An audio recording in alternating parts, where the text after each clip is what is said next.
I-share ko naman sa inyo kung paano ako magluto ng ginataang langka. Una, binalatan ko muna itong langka. Nilagyan ko ng mantika itong kutsilyo at kamay ko para di masyado madikit ang dagta niya. Hiniwa natin ng maliliit, ibabad sa tubig para di masyado mangitim ang langka. Hugasan natin mabuti. Saka tayo nagpainit ng mantika at iginisa itong sibuyas at bawang. Sinunod na rin natin itong kamatis. Igigisa lang natin mabuti. Sardines pala ang napili kong sahog dito. Una natin ilalagay itong sauce para mabawasan ng lansa. Mamaya natin ilalagay yung laman para di madurog sa pagluluto. Igigisa lang natin mabuti.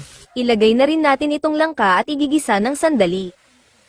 Titimplahan natin ito ng asin at paminta.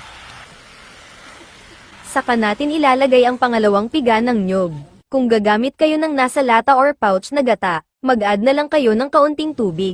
Lutuin natin ito hanggang sa lumambat ang langka. Kapag nakita nyo na